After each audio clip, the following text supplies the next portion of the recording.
referee again checking his watch. And there it goes! The final whistle! Carl Horton will wait inside the box for this from Martin Knapp. And a header on it there, and that might have been it. That is a goal for Canada. The header was at Jason DeVos. One last chance for Canada. Sophie Schmidt takes a deflection. Matheson is down the goal. The wins bronze for Canada.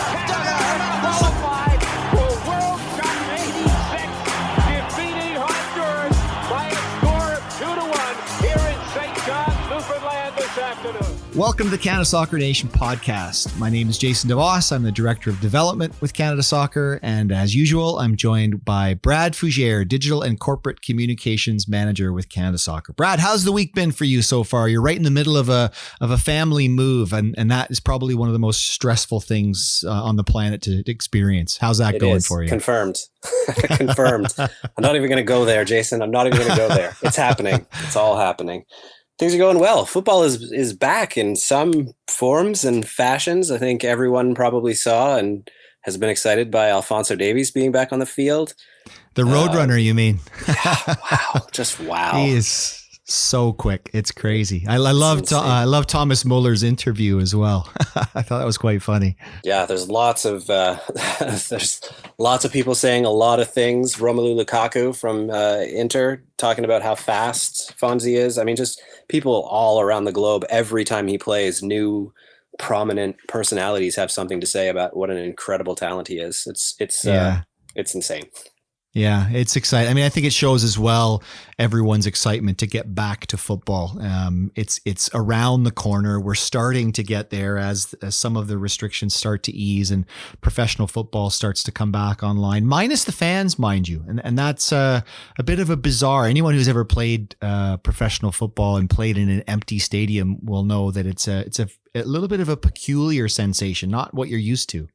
Yeah, we'd be remiss, of course, to not note that Daniil Henry returned, of course, right? The Korean League was the first back, so we got to see Daniil playing for his new club team in Korea. Those mornings are a little earlier than I'm capable of with two young children, but lots of positives out there for sure. And as we well know, a return to some form of soccer is around the corner for some in Canada as well. Yeah, it's coming. I think that's the exciting part is that it is coming. And obviously the Canada Soccer return to soccer guidelines are up on Canada Soccer's website. So please dial in there and go through them if you haven't already seen them.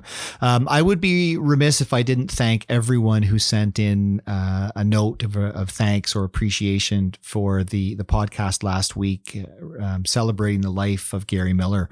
I heard from Gary's family. They were very touched by the gesture and felt we did a very good job of capturing his personality and not just his football personality, but who he was as a human being. And I know that his loss is going to be felt for a very, very long time. So it was great to be able to have that conversation with the five gentlemen that joined us last week. So thank you again to them. And thank you to everyone for listening to that. We've had a busy week as well, though, Brad, in terms of Canada Soccer Nation Inside and what's been going on there, including some webinars that I'm sure you're going to tell us about a little bit. Yeah, for sure. Continuing along with Canada Soccer Nation Inside, which has been a really fun rollout. These seminars are really well received. We had, and we'll speak to Isaac Raymond about a referee webinar that happened this past week that was extremely well attended.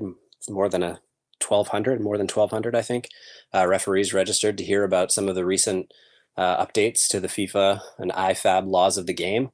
And so we'll be rolling out more of those referee clinics and sort of similar to the Men's Excel 101, 102 sessions. I believe we'll have something similar to the laws of the game change seminar coming up in a couple weeks after we get through a couple FIFA Women's World Cup webinars this upcoming Saturday in French, and then in 1 week in English. So we'll go back to back with those. And yeah, we've still got the women's national team Excel seminars rolling out with Robin and Rian show, which have also been extremely well received.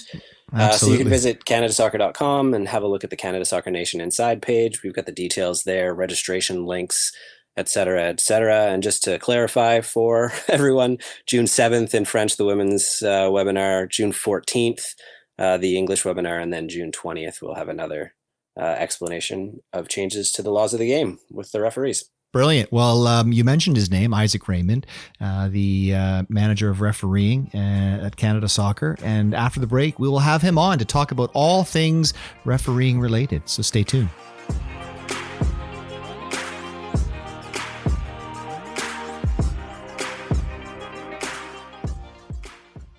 Welcome back to the Canada Soccer Nation podcast. Very pleased to be joined now by Isaac Raymond, manager of refereeing with Canada Soccer. Isaac, how's the last couple of months been for you as a referee, as someone who's used to being on the field and being away from football and not really having the ability to get out in the grass? How's that been for you? Hey, Jason. Well, first of all, thanks for having me. It's been very quiet. As you, I'm not used to being home much, and this is really grounded me. That's for sure. Very strange times. How long is the list of jobs that you've had to do at home? That because you're usually on the road more than I am, so I can imagine you've been pretty busy around the house. Yeah, one room at a time. There's still a couple to go. Yeah. So how have you managed this? I mean, we've talked a little bit with my staff in the development department about online learning and using some of the technologies like Zoom and Microsoft Teams and whatnot to connect people. How have you managed the referees from coast to coast that are in our national development program? Well, we're doing exactly what you've just described. We're using all of the various video connect tools, which we were kind of scraping the surface of a couple of years ago and using them for the last couple of years. But now, of course, we've embraced them fully. And with our national program, we meet twice a month on a weeknight to discuss law and tactics and those type of things. And in the opposite weeks, we meet with our next gen group to do the same thing. So we're meeting every week, once a week with one of our groups at least to keep up to date and keep everybody connected. So you ran a webinar recently on some of the new laws of the games and application of the laws of the game. Tell us a little bit about that and how is that going to impact the game moving forward at every level? Well, we were actually really excited to put it together. And then after it was done, we look back on it and go, wow, that was really effective. The idea was to talk about the laws, not so much from a bullet point standpoint, but more from how are you actually going to implement these changes that IFAB has put in place. So we wanted our top referees to speak to it, and they did. And of course, they did it very eloquently, led by Michelle Pai, FIFA instructor. And we've given, I hope, referees across the country some tools for when they do get back on the field to use these laws in a practical sense. And in other words, not just this is the law, go ahead and apply it with no flexibility at all, but giving them some options and what to do with the laws when they do get out on the field. So that was pretty exciting. It was well received. We got some great feedback. Like Brad said, there was not to correct him, but there was over 1,100 registrants, not over 1,200, but close enough. Really a hit. We've got another one planned, as Brad said, for June 20th, which is a follow-up to the first one. So we should be able to cover off quite a few topics by the end of that session. Yeah. So what's changed in the laws of the game for those who are not close followers of the game at that level and refereeing? What's changing? How is the game being tweaked in a positive way? Well, one of the biggest changes is that the laws are being modified to keep the ball in play more. I'm sure you'll agree the ball spends way too much time out of play, and there needs to be more done to get the ball back into play. So little things like goal kicks are in play as soon as they're kicked. We don't have to wait for the ball to leave the penalty area. We don't have to worry about a player sort of wasting time by stopping a ball just before it leaves the penalty area and then forcing a retake. Now, as soon as it's kicked, it's in play, which is a fantastic change to the laws. Then, of course, little things that, promote fair play, like if the referee gets hit by the ball and it causes a turnover. Well, now the referee can just stop the game, give the ball back to the team who had it previously. So there's some pretty exciting changes in that regard that promote, fair play and keeping the ball in play. And then, of course, really one of the biggest ones visually being that coaches will now be shown yellow and red cards, whereas previously they could be warned or sent from the field, but without any cards being shown. So optically, that's going to really change how the game looks for the average viewer. Yeah. How big of an issue is that at the highest level? We talk about referee abuse. We talk about abuse in sport, and we want to eradicate it completely. How big of a problem is that, Isaac? And how do we address that in a systemic way so that we can start showing the necessary respect to referees that they deserve? Well, frankly, at the highest levels, it's not quite as bad as you think. In the professional game, there's a certain level of respect that's generally adhered to. There's theatrics, of course, playing up to the camera and that type of thing. But what's difficult about it is that behavior is mimicked down the line. And so once you get into grassroots soccer, you get a lot of bad modeling for coaches, and they see this type of behavior, and they are now applying it in games, typically with very young people refereeing the games who are just learning the game. And that's where, of course, the problem comes in, where we've got now what becomes harassment and almost bullying of youth referees. And it's a real struggle, first of all, to attract them. But now, of course, it makes it even harder to keep them when they're working within that environment. So the tool of showing cards to coaches, I think, is a good step in the direction of helping young referees to navigate these games without having to come to face-to-face. I hate to use the word conflict. Maybe there's a kinder word for it, but face-to-face conflict with coaches. Showing a card now makes it that much easier for them to get through difficult periods of the game. Then, of course, Canada Soccer is working hard to train our referees to deal with these situations. And we're also in the middle of producing some material to help highlight this problem of referee harassment so that we can keep more of our referees and not have to keep replacing them year after year. Yeah. Canada's had a very good history of producing top level referees. What goes into that in terms of your role, developing referees for the professional game, but then also to go on to officiate at the international level? What does that process entail for you?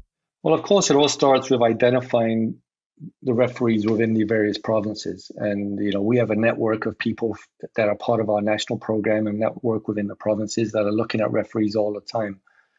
Once a referee stands out, of course, they bring them to the attention of my program, my committee, and myself, and then we get them into events where we can vet them ostensibly.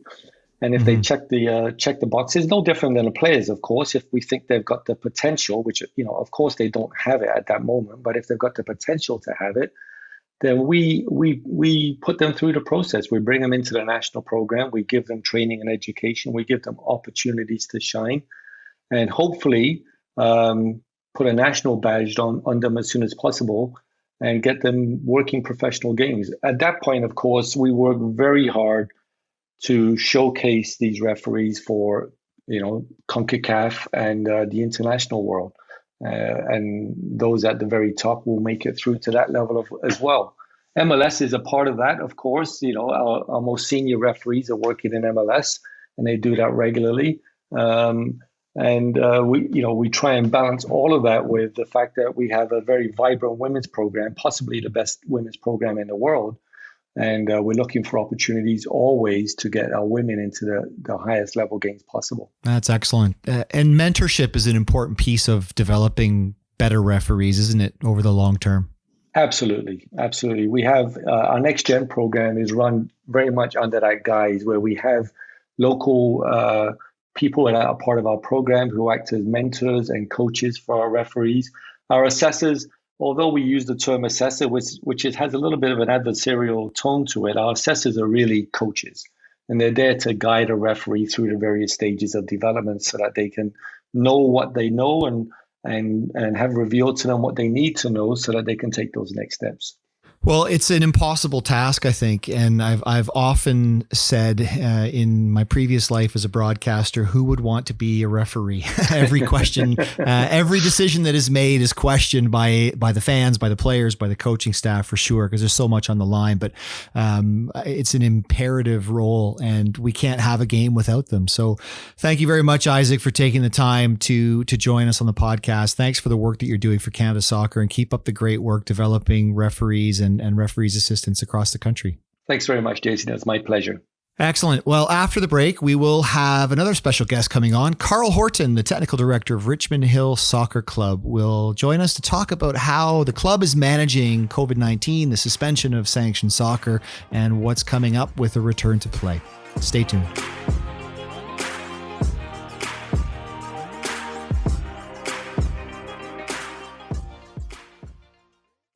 Welcome back to the Canada Soccer Nation podcast. Very pleased now to be joined by Carl Horton, the technical director of Richmond Hill Soccer Club in Ontario. Carl came to Canada in 2005 and has worked for a variety of clubs in Ontario, FC London, in Hamilton. He's also spent some time working for Ontario Soccer. He had a short spell at Oakville Soccer Club. Then he moved on to Waterloo to become the technical director there. And he now finds himself in the TD chair at Richmond Hill Soccer Club. Carl, welcome to the podcast. Good afternoon, Jason. How are you? Thank you for having me. I'm very good. Thanks, Carl. And you don't need to be so formal, and we'll just chat and have a good conversation about things. I mean, you're a great storyteller. So I'm looking forward to what the next half an hour, 45 minutes or so is going to entail. We're going through a really unique time, and we've heard from people across the country at the grassroots level. They want to know what organizations are doing to keep their players engaged, keep their coaches engaged, their staff, their volunteers, even their parents. Richmond Hill Soccer Club has been very proactive in that front. I know you run your own podcast. You've got your own meetings online with all of your coaches. Give us an idea of how you've managed the suspension of sanctioned soccer and how you've stayed engaged with your players over this last couple of months. Yeah, for sure. It's definitely unprecedented times, and the first week or so, me and my staff, we kind of brainstormed to see what we could do to keep engaged with our players and coaches, because nobody really knew how long this was going to last for. So we came up with some ideas, and we just started connecting via Zoom. So with our staff, we have bi-daily staff meetings, just to talk about everything that's going on. And we came up with the idea of trying to do virtual training live through Zoom. So one morning I took my laptop into the back garden and started filming with the staff on a Zoom call. And we soon figured out that me coming up with this suggestion was going to get me very active over this period of time. And we started doing some ball mastery programs with our U9 to U12 players to start with, just to see how it went. And after a week or so, we decided to really build upon that. And now we have everything from fitness with one of our staff coaches to yoga. We have yoga every Wednesday for all of our You're not leading the yoga session, players. Are you? We have physical. No. I didn't think it would be appropriate to have me leading those sessions, Jason. So we have Bobby Lennox's wife actually leads the yoga sessions for us every Wednesday. So it's something different for the players, and it's just a different way to engage with them. We have physical literacy sessions for our U4 to U7 children. So just something for the younger ones to keep them active and keep them moving around while they're at home. It is great to see those young children. You see them in their basements, in their kitchens, doing jumping jacks and falling over and having some fun, doing some physical literacy. So, and then we have, we've even gone to Tabata with our younger female players. So our female staff lead a Tabata session every Thursday with the younger children. It's if you're looking for where these videos are hosted, you can find Richmond Hill Soccer Club on Twitter at RH Soccer Club is their Twitter handle, I believe is correct. Carl, is Emma? That's correct. You mentioned Bobby Lennox there. He's someone that obviously works with your club and whatnot. Is Bobby the one that's doing all the skill demonstrations for you on these video sessions, or do you get someone with? No, unfortunately not, Jason. No, that's a shame. I've actually been the one who's been doing our ball mastery sessions, so my touch has improved greatly over the last 12 weeks. So the ball's staying close to my feet now. Good. Well, that's a first. I mean, it's good to see that even at your age, you can improve. One of the things that I said to someone a couple of weeks back, I was speaking to a reporter about this, is that one of the challenges we have, I feel, in Canada is that at the grassroots level, kids don't spend enough time with a ball at their feet. And one of the benefits of being isolated at home in your backyard with your siblings, in some cases, is that you can spend more time with a ball at your feet. Have you noticed a desire from players at Richmond Hill to practice more and to do more isolated practice on their own in their backyard or with their siblings? Yeah, definitely. And what we also have added into our program, every Monday, we release a home program. So our home program has really developed over the past 10 weeks, and we've gone from basic foundation touches, manipulating the ball, to working on some 1-versus-1 moves, some turning to break pressure, and they're hosted on YouTube. And when we look at the hits that they're getting on YouTube, it's great to see that the players are actually visiting the page on YouTube, they're watching the videos, and then they're going out and practicing them.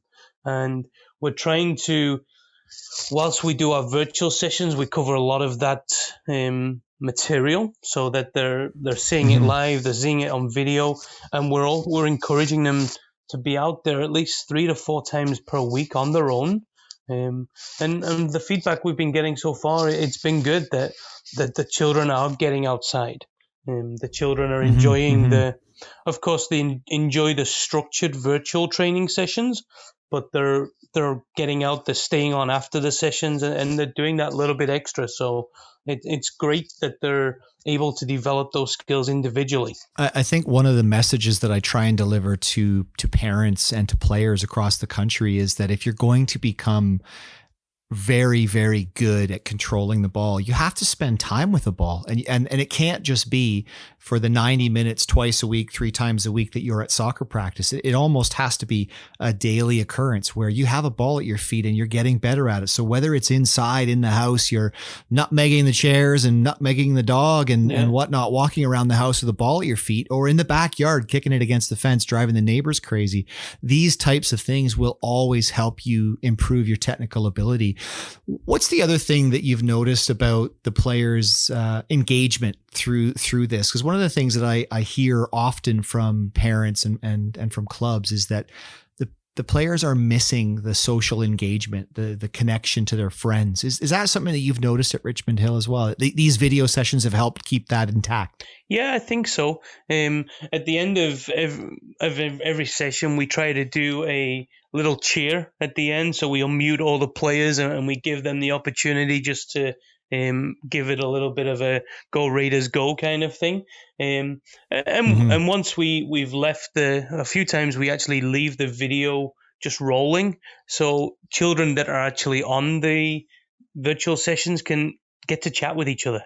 We actually did a live competition, skills competition last week with our U9 to U12 players. And at the end of one of the competitions, 3 of the boys actually stayed on Zoom and they chatted for about 5 minutes.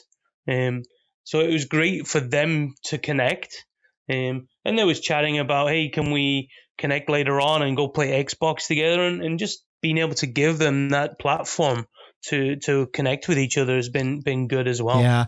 You mentioned that you also are working with your staff every other day and having those connections. Is that an important piece of keeping your staff together and keeping them connected? Because, mental health is a major topic in our society right now, and the isolation that people are feeling of not being able to go to work and to be with their usual work colleagues or just being, remote and not having that connection. Is that something you've found to be beneficial, those video connections with your calls or with your staff, to keep them connected as a group?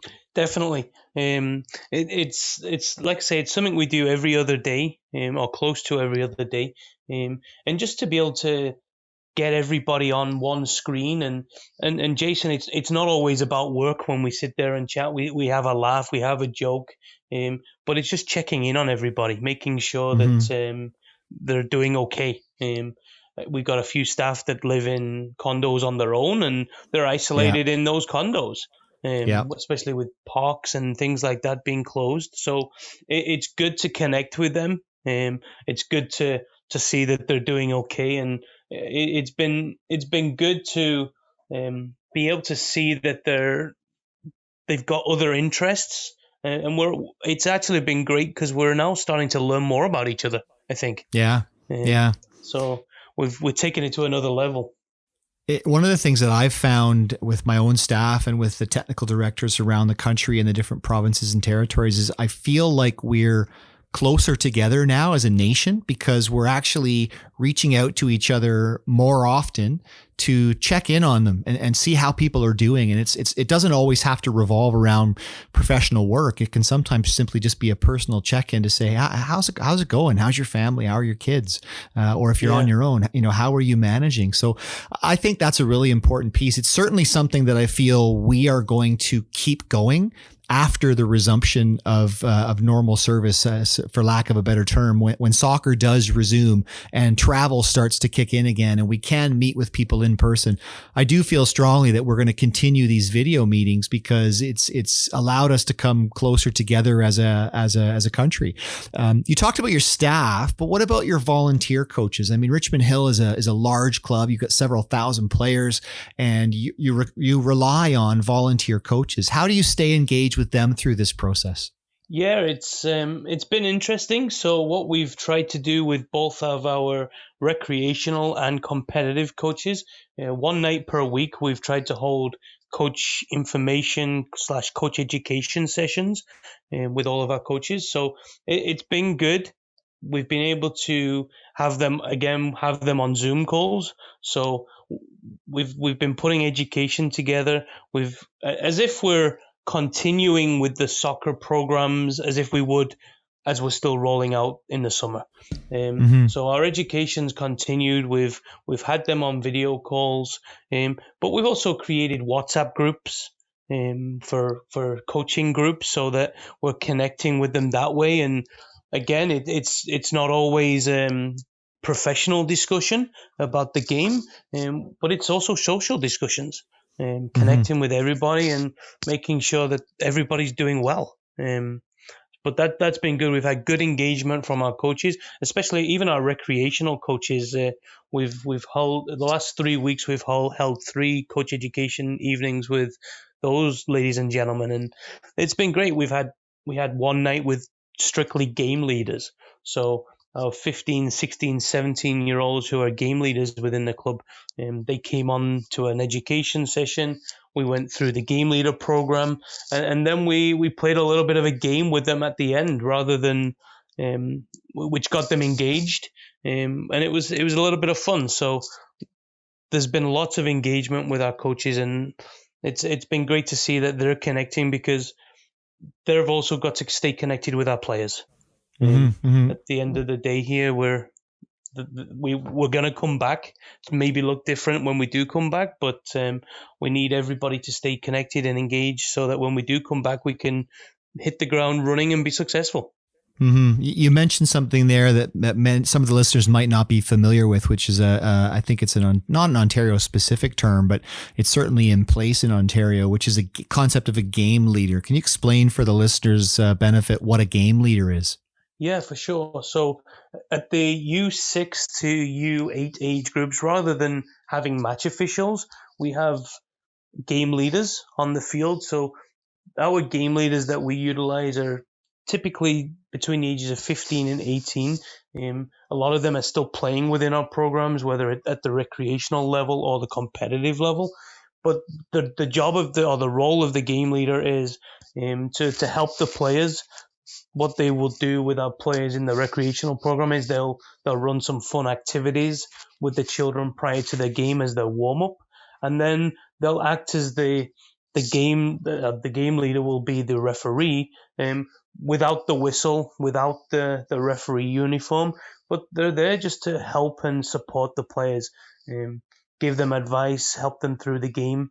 So it's been something that really helps encourage and educate the older players to stay within the game when they're looking at potentially finishing playing soccer. Yeah, I think that's one of the key aspects of succession planning within a club is how do you transition players to other roles within the game, be it coaching, refereeing, administration, volunteering. It really helps develop that sense of community. Obviously the work that you're doing is being noticed. Have you heard from other clubs, academies, people around the country about some of the things that you're posting online and how you're connecting? Has anyone reached out to you to have a discussion about that? Yeah, and like you said earlier on, Jason, it's brought people together. And every Tuesday morning, technical directors in Ontario, we actually all jump on a Zoom call together. We've now created a WhatsApp group of, I think there's around 50 technical directors in Ontario that are on this WhatsApp chat. So we have a weekly Zoom call. And again, there we're just discussing what we're doing at the club level, and we're borrowing each other's ideas, which again has been great. Will help the game move forward. And I think as we do come out of this, we'll be stronger, because we've got more engagement with each other and we're more connected. It's not you against me anymore. We're actually all working together on the same team. Yeah, it's been a fascinating evolution and change of how the game is viewed. I feel certainly our experience working with clubs like yourselves, Richmond Hill is a national youth club license holder in the club licensing program. You're a member of the OPDL in Ontario, the Ontario Player Development League, and the process of standards-based leagues and working collaboratively with other clubs and academies, working collaboratively with your governing bodies. I feel it's really changed the perception of rivalries. I mean, obviously on the pitch, you're still rivals with the opposition, but do you feel that you've worked better with your other clubs and that you're developing stronger ties and even through this last couple of months, has that been reinforced, do you feel? Definitely. Again, we're sharing content, we're sharing information that we're all doing. If anyone has a guest speaker coming on, it's not just for a specific club anymore. We're inviting each other. And we're inviting each other's players and coaching staff. So I think that's definitely brought us everybody together, and it shows that working from standards and working together, we can really take the game forward here in Ontario and in Canada.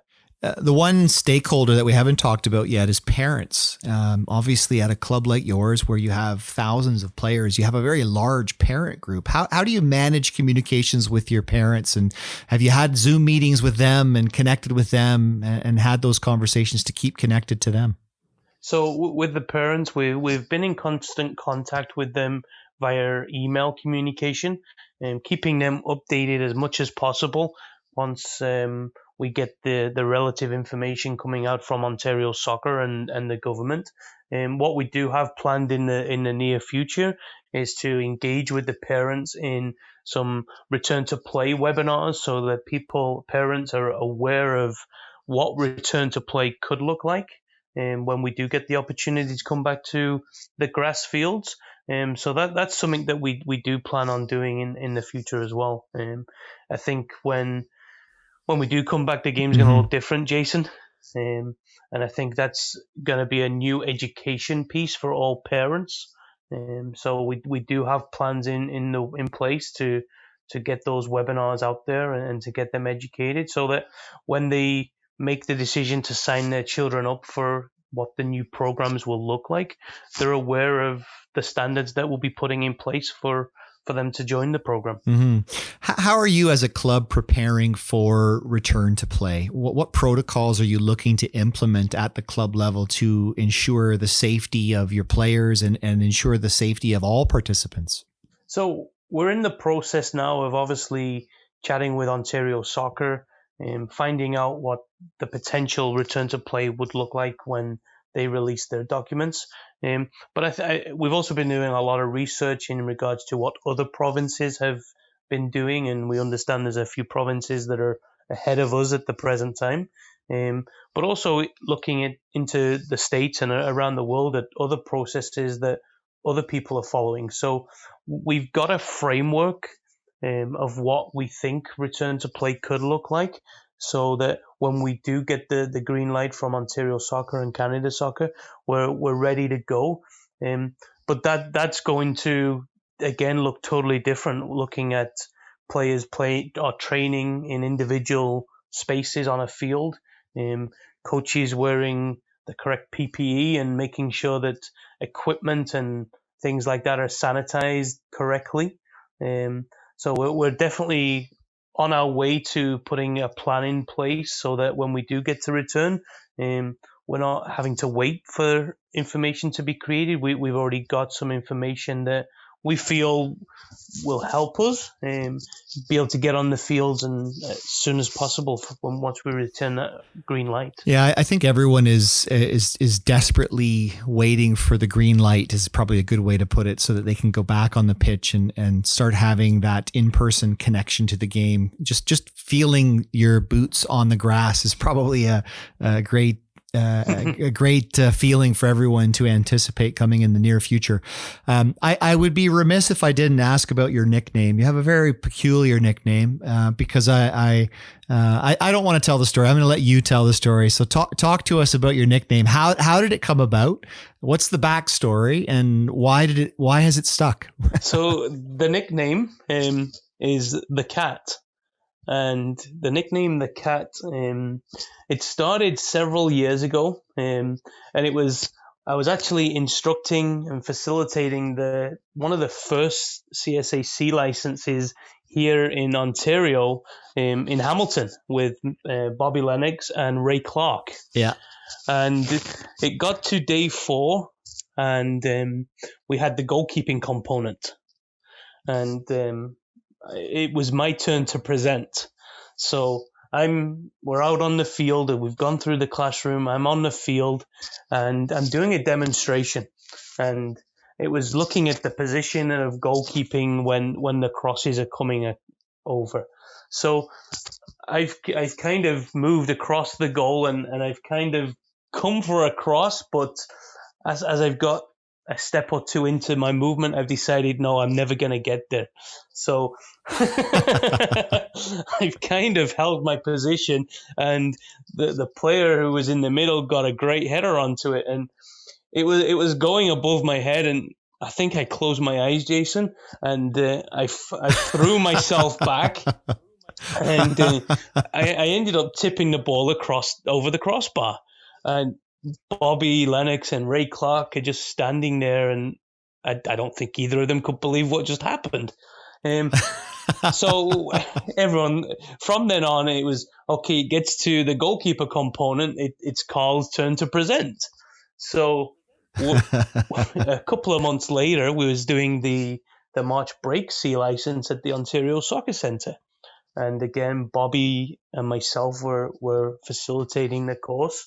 And again, I'm in goal, I'm on the field. And at the time, there was other technical staff from Ontario Soccer standing on the balcony just watching. And I think they was watching to have a laugh at me, basically saying, oh, Carl's in goal, look at him.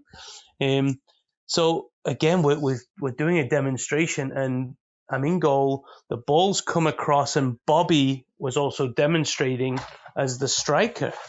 And as the ball came across, it's just landed perfectly for Bobby to hit one on the volley.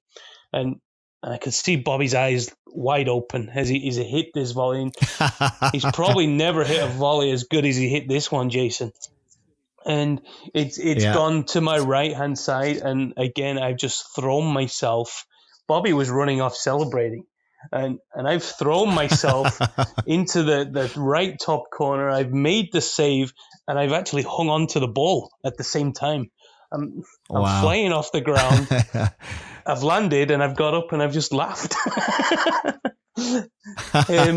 So ever since then, I've been called the Cat, and I think we actually signed those goalkeeper gloves, and we left them in the Soccer Hall of Fame in Ontario Soccer Centre. You're not a goalkeeper, though. Not a goalkeeper, not at all. No way am I a goalkeeper.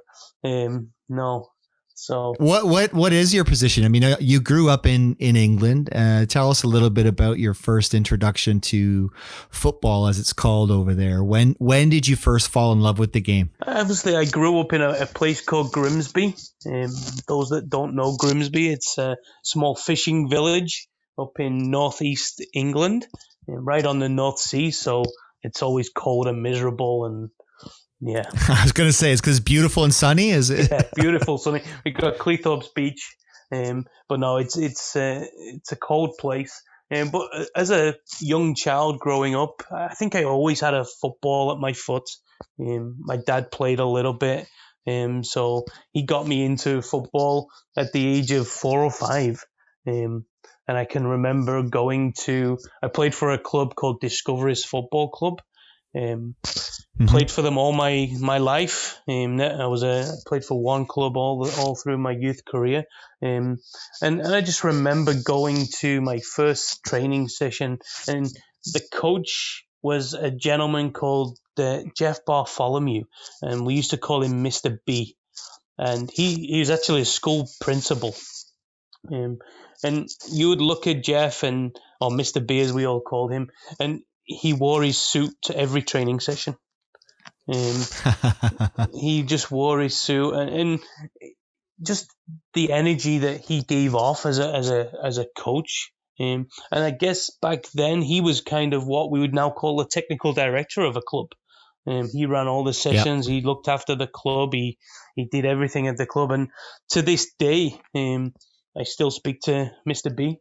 Whenever I go home, I always make sure that I stop by King George Stadium, where he runs his sessions every Saturday morning, to go see him. Brilliant. And he's one of those guys that he'll see you walking down the street and he'll just scream out your name. And he just created that personal touch and had that relationship with him that you'll never forget. It's amazing the impact that coaches can have on young players. It's something that we try to stress through all of our coach education courses, is that you're not developing the next national team player. You're developing a human being, and building that personal relationship, that connection with them is crucial, because that's going to stay with them forever. One of the things that we do on the children's license course is we ask coaches to think back to the best coach they ever had and write down why they were the best coach. And overwhelmingly, it's not because they were a tactician or they knew all the different formations or they were a genius with how to play like Jose Mourinho or Jurgen Klopp. It was because of the way that they made them feel. They made the players feel like they were important, like they mattered, like they were valued, like they were loved. And that's such a key piece of coaching. How do you develop that at the club level? You know, what's your coach development strategy at Richmond Hill to develop the next generation of Mr. B's? I think with the play or with the coach is something that we emphasize all of the time. It's important to create that connection with the players. So as soon as players walk into the facility or on the field, we're engaging with them. We're saying hello, how's your day been, and what's been going on, how's school, how's your family. Because I think as soon as you do connect those dots, the players are prepared to do whatever they'll do for you. So we're trying to make that connection with our players and coaches now. And with our older players, we're working with them a lot and we bring them into our development programs. So our 17, 18-year-olds, we run recreational development programs. A lot of the time, it'll be those older players that are working within those programs or on our camps to engage with the children. And we're trying to get them to understand, hey, you've got to start treating these younger children the way you've been treated, so that they create a love for the game. And it's great to see. You walk into our Raiders soccer school and you'll see a 17, 18-year-old greeting a 6 or 7-year-old with a high five and how's your dinner? What did you have for your dinner today? And again, as soon as you make that connection with that child, you see the smile on their face, and straight away you've got them. So it's important that our coaches do make that connection, and we emphasize that a lot in all of our coach education and when we're on the field with them.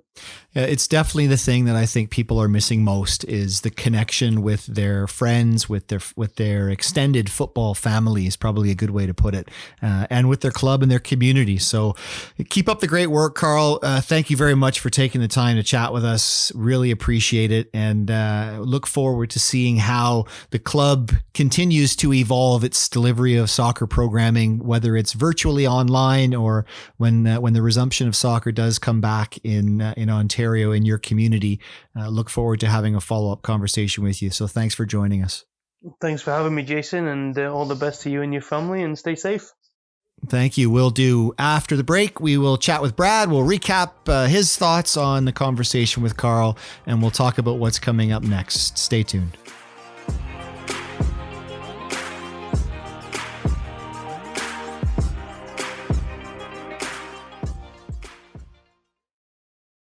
Welcome back to the Canada Soccer Nation podcast. That was Carl Horton, Technical Director of Richmond Hill Soccer Club, talking about how they've managed to engage with their players, their coaches, their volunteers, their staff, and even their parents and others around the country through the COVID-19 situation and the suspension of sanctioned soccer. What stood out for you, Brad? What was the key takeaways from Carl's conversation? Bit of a character, isn't he? Yeah. Imagine being on the sideline with he and Bobby patrolling up and down the sideline as a young coach trying to develop in that club. I know. Thick skin you need to have and a good sense of humor. No doubt. I think they're developing both of those things in the players. And yeah, I mean, it would be remiss not to mention, Rebecca Quinn came out of Richmond Hill, Nichelle Prince. We've got some top level players playing in our women's national team setup that have come through that club. So nice to hear from Carl, and nice to see what Richmond Hill have been doing. I mean, you touched on this right away. The work that they've been doing online has been exemplary. And we asked a little bit about who has been reaching out to sort of cite that they've been taking advantage of that work. But that's one of the things that we're seeing, right? We're seeing collaboration across the country, not just clubs in the same province looking to each other to for best practices or for resources, et cetera, et cetera. So yeah, I mean, I think most people who have been doing that research, clubs, coaches, coach developers, have probably seen what Richmond Hill have been doing. So congratulations to Carl and Bobby and everyone at Richmond Hill on that work. The game leader program, I think there's something really interesting in that. For me, it's always been a saying in my mind, the best way to determine what you know is to try and teach it to somebody else. If you don't know something really, really well, the ability to sort of eloquently and quickly try and transfer that knowledge to someone becomes a bit of a challenge.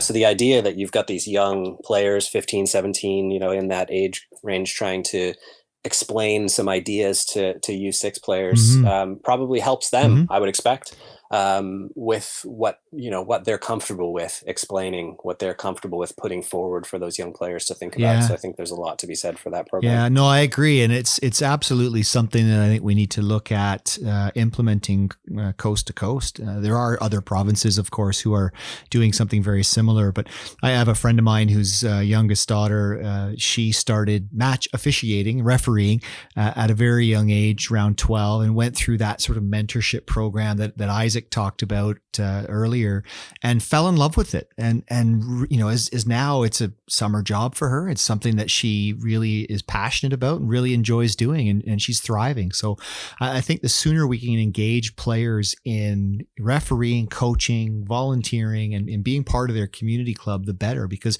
that's how you develop the next generation of leaders in your organization, isn't it? Yeah, absolutely. Absolutely. I recognize now that there was a young coach in my young career named Donnie McMahon, who coaches out on the East Coast. And a lot of the refrain as we're going week to week about the people who have held a lasting influence over us and sort of kept up the love for the game. He was one for me. He was the first coach who sort of saw through the trouble spots of who I was as a young lad, and saw that I had a passion for the game and was keen to just zero in on that and not really worry about the other things that were going on. But yeah, no, there's so many great people in this game, and getting to hear from people like Carl and our previous guests, and going forward, getting to hear from people who are, more like Carl, people who are in the community doing this work and having the discussions with coaches. it's something that we are going to benefit from greatly, I think, as a soccer community across the country. The last thing that sticks with me, it's something that's another common refrain. We talked about it with Dave Nutt early on, about this body of research around competition as war versus competition as collaboration. 100%. I always butcher it, I'm sure. No, that's absolutely correct. It is. That's correct. It's just such an important thing. It's just so important for us all to sort of let our guards down and realize that we really are one country and we really are pulling in the same direction, and mistakes are going to be made, and we're not going to get everything exactly right. But as long as we recognize in each other that we're all trying to do the best that we can with the information that we have at the time that we have it, and be willing to sort of put down our swords and listen, right? And listen to each other and really start to connect the dots on what's working in certain places, what's not working, and identify in ourselves when we're putting our guard up, right? That's a really important thing, I think, to be able to identify for yourself. Am I being reactive right now? Am I reacting to what someone's saying because of some baggage that I'm carrying into this, or do I have a problem with the content that they're actually delivering? Because a lot of the times, if we find a quiet moment of reflection, it's usually something that didn't have a whole lot to do with the person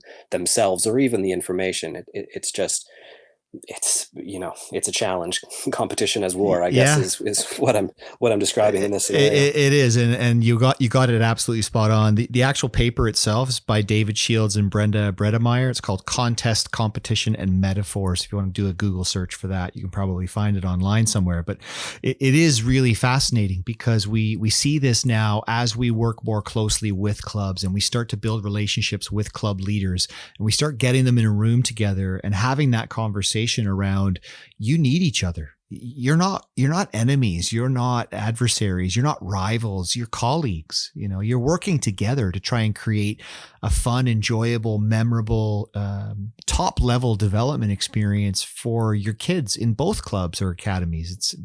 It's imperative that you work together as colleagues. So reframing that and reshaping that is a challenge when we've had decades perhaps of viewing competition as, I'm here to annihilate you and vanquish you, and I'm going to prove myself to be better than you.